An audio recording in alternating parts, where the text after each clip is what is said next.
The Gratitude of the Crane. A long time ago, in a little village, there lived an old couple. They were poor but very kind-hearted. One day, Oji-san, the old man, set out for the mountains to collect firewood for the winter.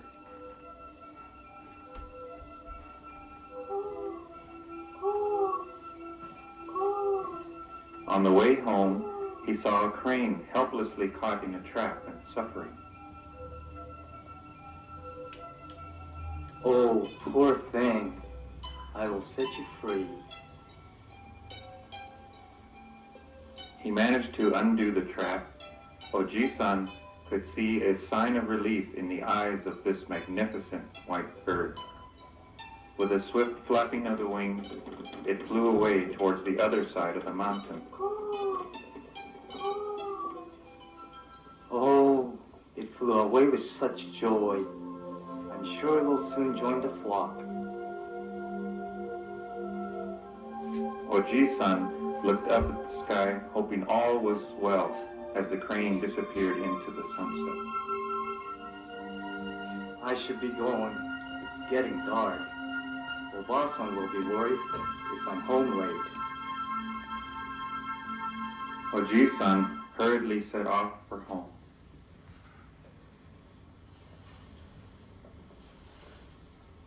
Oba-san, I'm home. There you are. Welcome home. Please wash your hands and sit by the fire. Dinner will be ready soon. How nice. I'm so hungry. Was it cold outside? Oh, yes. It's getting very cold. It smells good. I got some mushrooms from the yard and made porridge with them. Let's eat. Wonderful. It will warm me up right away. How was the work on the mountain? On the way home, I rescued a crane that was caught in a trap. Oh, poor thing. Was it hurt? I don't think so. I set it free and the crane joyfully flew away. Oh, that was a wonderful thing you did, Oji-san. Is that a knock I hear? Somebody is outside. I wonder who it could be at this hour. Oji-san went to the door and opened it. Oh my, who is it? A young lady was standing alone. My name is Otsu. I'm sorry to trouble you, but I lost my way. Oh, I'm sorry to hear that. Please come in. Thank you very much. Come and sit by the fire. It's cold outside. You must be freezing.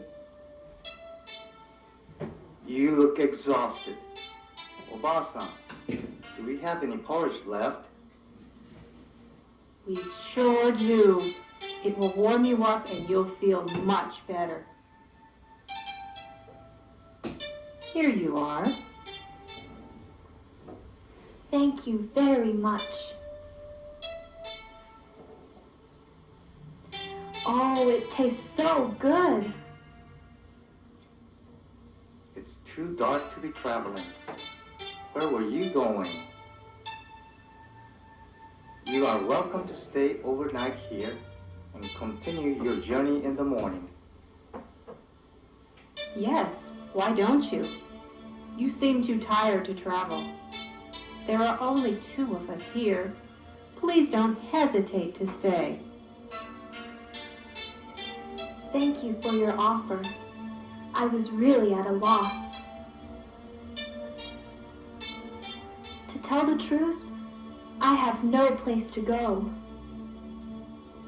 What do you mean? I was traveling without a destination. I don't have any family. Well then, please stay with us. Stay as long as you like. Yes, Otsu-san. We live here by ourselves, and we get rather lonely. We don't have much to offer, but we would love to have somebody like you to live with us. That's very kind of you. I'd be very happy to stay for a while. Oh, Oba-san, we are the luckiest couple. Otsu-san, you may use the next room. Sleep well tonight. Thank you. I will. Good night. Good night.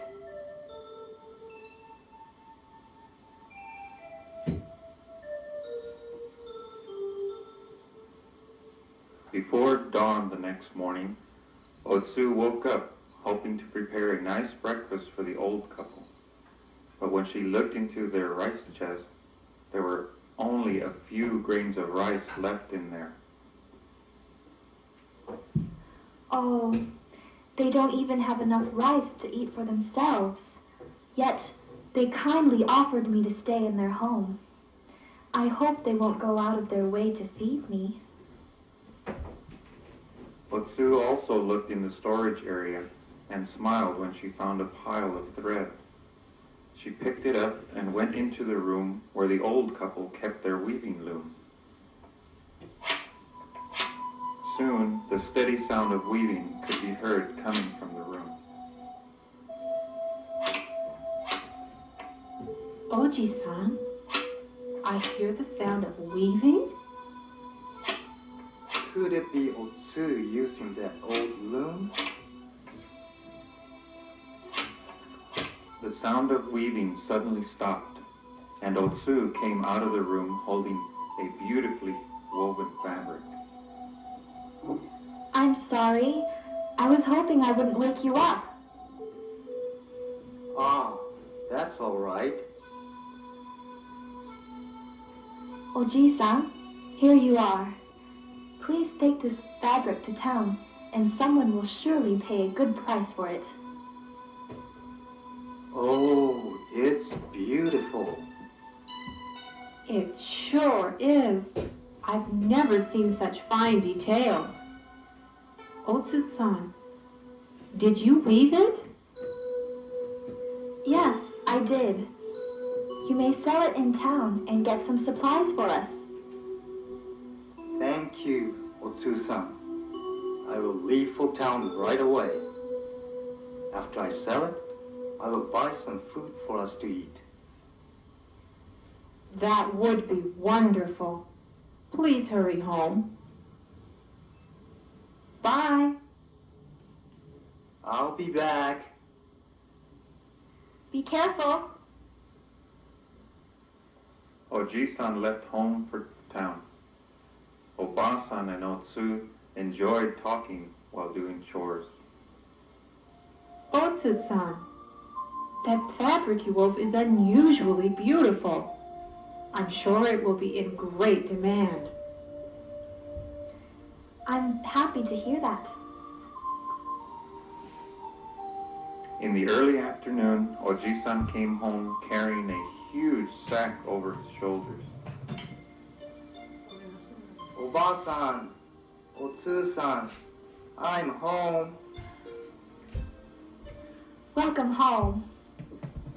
Welcome home. It looks like you were able to buy many things in exchange.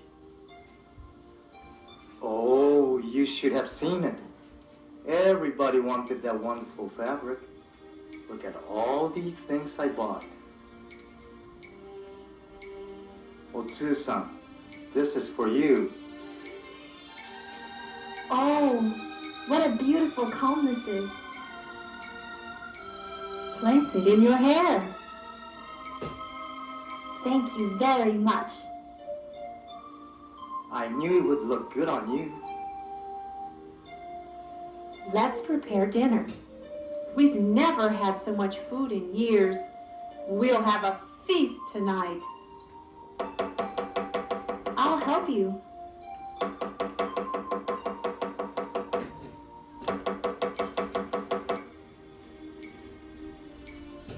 The dinner they had that night was just marvelous, and the old couple felt ever so happy to have Otsu with them.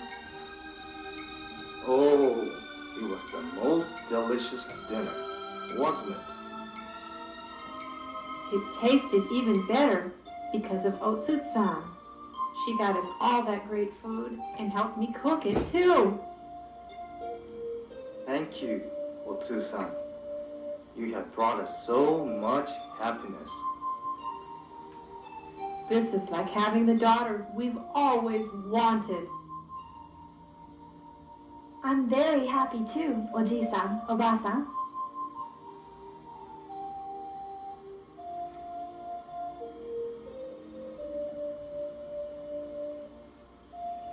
Perhaps you would like to rest a while. You look rather tired. Thank you.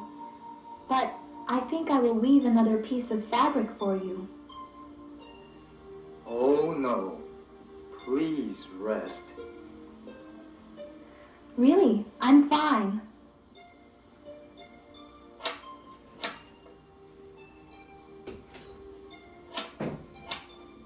From that day on, Otsu kept weaving more and more of the splendid fabric, and Oji-san would take them to town.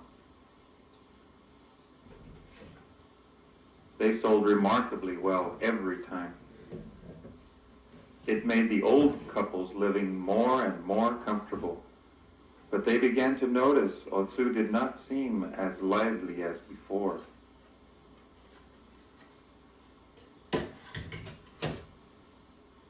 One particular evening, at the early dinner table, Otsu seemed more exhausted than ever before. Otsu-san, how about a second helping? No, thank you. I've had plenty. But you haven't eaten very much. Are you all right? Yes, I am all right. Perhaps you should rest. Thank you, I will. But before resting, I just want to weave for you once more.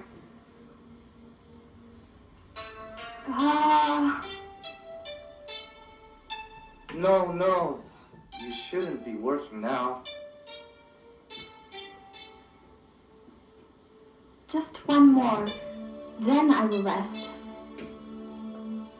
Oji-san and Oba-san felt helpless because no matter how hard they tried to convince her to rest, Otsu just would not change her mind.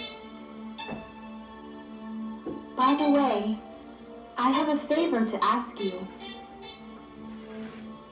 What might that be? Please don't watch me while I'm weaving. You've always worked by yourself, and we've never seen you actually weave. Why? Is there anything wrong? No, but please do not peek. I beg you. Otsu stood up and quietly walked into the weaving room, closing the door behind her. Soon, the sound of weaving was heard.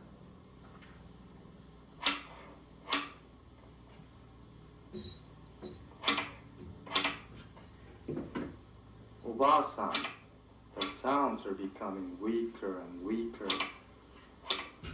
Yes, Oji-san. I'm worried.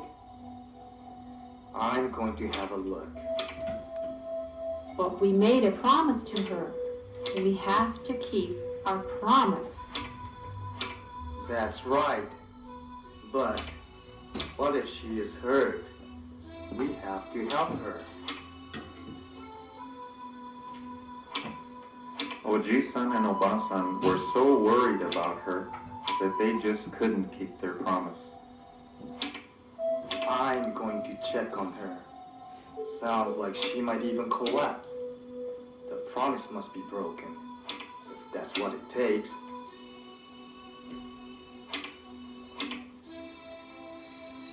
Oji-san opened the weaving room door and peeked in. For heaven's sake, What happened? Otsu isn't there. It's a crane. A what? The crane bird is weaving on the loom. Oji-san and stood in a daze, totally bewildered. The weaving sound stopped, and the door slowly opened. It was Otsu, holding another piece of the splendid fabric. I'm sorry to have frightened you. Oji-san and Oba-san, I am the crane Oji-san rescued from the trap. I came to repay you for your kindness. I was so glad to be able to help you, but now I must leave. Keep this fabric as it is the last one I will weave for you. Please take care of yourselves. Thank you very much for saving me and for everything you did for me. Farewell. Oh no! Otsu-san, please don't leave us.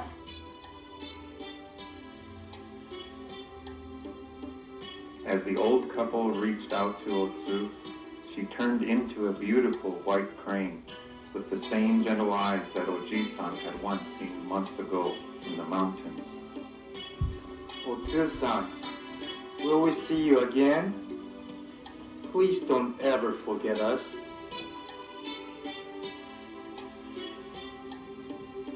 Keep this comb with you always to remember us by.